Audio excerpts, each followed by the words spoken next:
आपका खैर मकदम है। मैं हूं आपका मेजबान वाकिश शाम पेश हैं आज की सुर्खियां। सरहदी जिला पुंछ के इलाका खनेतर में एक रिहायशी मकान के मुनहदम होने से तकरीबन 37 खवातीन जख्मी हो गई। जराये के मुताबिक पुंछ के खनेतर इलाका में जाकिर हुसैन शाह नामी शख्स के घर में गुज़िश्ता रोज़ एक मौत वाक़ा हो गई थी। इसी सिलसिला में आज लोग वहां पर ताज़ियत पुरसी के लिए पहुंचे हुए थे कि अचानक पुख्ता मकान की छत जो है वह मकान के अंदर चली गई, जिसकी वजह से इतना बड़ा हादसा पेश आया। तमाम जख्मियों को ज़िला हस्पताल पुंछ पहुंचाया गया, जहां पर उनका इलाज मुआवजा शुरू किया गया। इस दौरान ज़िला तरक्याती कमिश्नर पुंछ इंद्रजीत भी हस्पताल पहुंचे और तमाम जख्मियों की बीमार पुरसी की और उनको हर तरह के ताउन देने की भी यकीन दहानी कराई। मकान गिर गया, मकान के ऊपर बैठ रहे थे तो अचानक जनाजा लेके जा रहे थे, तो बस इतने देर में मकान गिरा, ये मकान के नीचे आ गए। तकरीबन 50 का मेरे को पता है कि जो लेकर आए हैं, अभी एम्बुलेंस लेके आ रहे हैं। पता नहीं कितनी जख्मी है, क्या नहीं है, अभी पूरा क्लियर कोई नहीं है। यहाँ हॉस्पिटल में पता लगेगा कि कितने आदमी जख्मी है, कितने क्या हाल है उनका, क्या नहीं। बाहर मकान के ऊपर बैठे थे, अचानक मकान गिर गया। राजौरी जिला में आसमानी बिजली गिरने की वजह से 2 लोगों की मौत हो गई, जबकि एक और शख्स जख्मी हो गया और इसी दौरान कम अज कम 40 मवेशी भी हलाक हो गए। जराये ने बताया कि जुमेरात की शाम कोटरंका सब डिवीज़न के पाटली जंगलाती इलाके में आसमानी बिजली गिरी, जिसकी जद में आकर 3 अफराद शदीद जख्मी होकर बेहोश हो गए। वहीं करीब 40 भेड़ें हलाक हो गई। जराये ने बताया कि तीनों जख्मियों को कम्युनिटी हेल्थ सेंटर कुंडी ले जाया गया, जहां पहुंचने पर डॉक्टरों ने उनमें से 2 को मुर्दा करार दे दिया।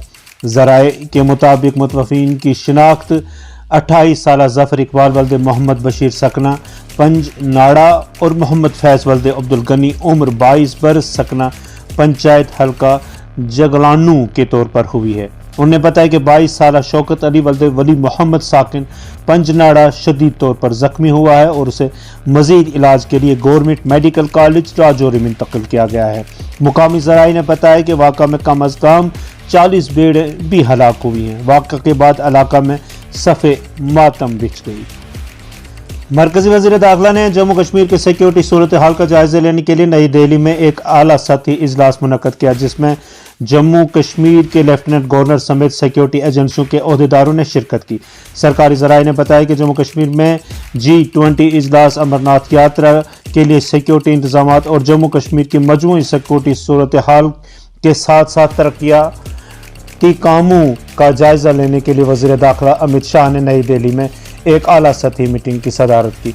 मीटिंग में वज़ीर दाखिला को सिक्योरिटी हुकाम ने जम्मू कश्मीर में अमन अमान की मौजूदा सूरत हाल पर तफसीली जानकारी देने के, लाइन ऑफ कंट्रोल और बैनुल अक़वामी सरहद की सूरत हाल, सरहद पार से दरानंदाजी की कोशिशों और अक़लियती बरादरियों के अरकान को निशाना बनाने की कोशिशों पर भी तबादला ख्याल किया गया। मीटिंग में कौमी सलामती मुशीर अजीत डोवल, जम्मू कश्मीर के लेफ्टिनेंट गवर्नर मनोज सिन्हा, दाखिला सेक्रेटरी अजय बल्ला, जम्मू कश्मीर के पुलिस सरबराह दिलबाग सिंह के साथ साथ वजारत दाखिला के आला ऑफिसरान और सेंट्रल आर्मड पुलिस फोर्सेस के दीगर सीनियर ऑफिसरान ने शिरकत की। मीटिंग के दौरान वज़ीर दाखिला अमित शाह को मरकजी हुकूमत और जम्मू कश्मीर इंतजामिया के ऑफिसरान व सिक्योरिटी हुकाम ने जम्मू कश्मीर में अमन अमान की मौजूदा सूरत हाल पर तफसीली जानकारी दी। अमित शाह ने सड़कों को तशद्दुद से पाक रखने और कानून की हुक्मरानी को नुमायां तौर पर बहाल करने के लिए सिक्योरिटी एजेंसियों और मरकज़ के ज़ेर इंतज़ाम जम्मू कश्मीर की इंतजामिया की कोशिशों की तारीफ की। Directorate of school education Kashmir ने बैग पॉलिसी 2020 के मुताबिक तालिब इल्मों के लिए होमवर्क शेड्यूल जारी करते हुए कहा है कि दूसरी जमाअत तक के बच्चों को कोई होमवर्क नहीं दिया जाना चाहिए। वादी के तमाम सरकारी व गैर सरकारी स्कूलों के सरबराहों से ताकीद की गई है कि वो बगैर किसी इनहराफ के तालिब इल्मों को बैग पॉलिसी 2020 के मुताबिक होमवर्क देने को यकीनी बनाएं। DSEK की तरफ से जारी एक सर्कुलर में कहा गया है कि तालिब इल्मों को दिया जाने वाला बाहरी होमवर्क एक मसला है जो तलबा और वालिदैन के लिए बाइस परेशानी बन जाता है, क्योंकि एक तालिब इल्म को ये काम रात में ही मुकम्मल करके अगली सुबह स्कूल में अपने असातिज़ा को दिखाना पड़ता है। सर्कुलर में कहा गया है कि अमल न सिर्फ बच्चे को खेलने के वक्त اور والدین کے بچے کے ساتھ قیمتی وقت چھین لیتا ہے، بلکہ بچے کو اہل خانہ کے ساتھ وقت گزارنے کا بھی موقع میسر نہیں ہوتا ہے۔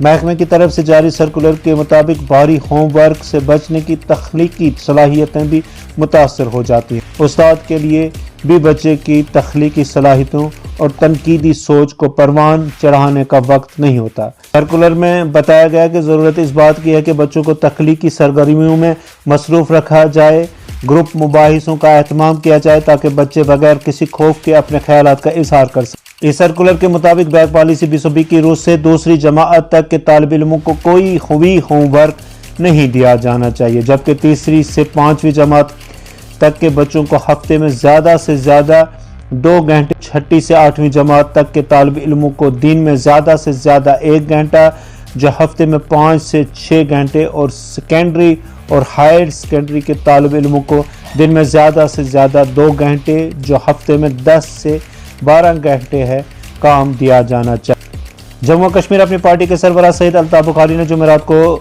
کہا ہے کہ اپنی پارٹی اسمبلی الیکشن کے لیے تیار ہے۔ انہوں نے دعویٰ کیا ہے کہ جموں کشمیر میں اگلی سرکار اپنی پارٹی کی ہوگی اور سبھی سیٹوں پر ہم اپنے امیدوار کھڑے کریں گے۔ ان باتوں کا اظہار موصوف نے پانپور میں نامہ نگاروں سے بات چیت کے دوران کیا۔ جموں کشمیر اپنی پارٹی کے سربراہ محمد الطاف بخاری نے پانپور میں ایک کرکٹ ٹورنامنٹ کا افتتاح کیا۔ انہوں نے کہا کہ اپنی پارٹی کے ساتھ لوگ جڑ رہے ہیں اور آنے والے اسمبلی انتخابات میں اپنی پارٹی واحد بڑی پارٹی کے طور پر ابھر کر سامنے آئے گی۔ ان کے مطابق جموں کشمیر میں اگلی سرکار اپنی پارٹی کی ہوگی۔ منشیات کے بارے میں الطاف بخاری نے کہا کہ یہ سماج کے لیے اب ایک ناسور بن گیا ہے۔ انہوں نے والدین سے اپیل کی کہ وہ اپنے بچوں پر نظر گزر رکھیں۔ ان کے مطابق پامپور میں کرکٹ ٹورنامنٹ کا مقصد نوجوانوں کو کھیل کود کی طرف راغب کرانا ہے۔ الطاف بخاری نے کہا کہ منشیات فروشی سماج کے لیے ایک ناسور بن گئی ہے، لہٰذا اس کے خلاف سب سیاسی پارٹیوں کو آگے آنا چاہیے۔ انہوں نے بتایا کہ منشیات فروشوں کے خلاف سخت کارروائی عمل میں لانا اب ناگزیر بن گیا۔ ایران سے تعلق رکھنے والے عالمی شہرت یافتہ قاری یہ قرآن آقائے احسن بیات حمدانی نے جمعرات کو سری نگر میں تاریخی جامع مسجد کا دورہ کیا۔ اس دورہ کے دوران انہوں نے وہاں کی انتظامیہ کمیٹی کے ممبران سے ملاقات کی اور مسجد کو بھی بغور دیکھا۔ بعد ازاں رمضان المبارک کے مقدس مہینے میں قرآن پاک کی تلاوت بھی کی گئی۔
بسم الله الرحمن الرحیم. برای اولین بار که در این شهر مورد استقبال قرار گرفتم و تفاوتی داشت با شهرهای دیگر و ایالتهای دیگر. بنگال بودم، دهلی بودم، تلاوت‌هایی که اونجا بود اینجا گسترده‌تر، حضور مردم خیلی پرشورتر و تشویق‌ها بهتر و معلومه که دوستدار دین اسلام و دوستدار قرآن هستند.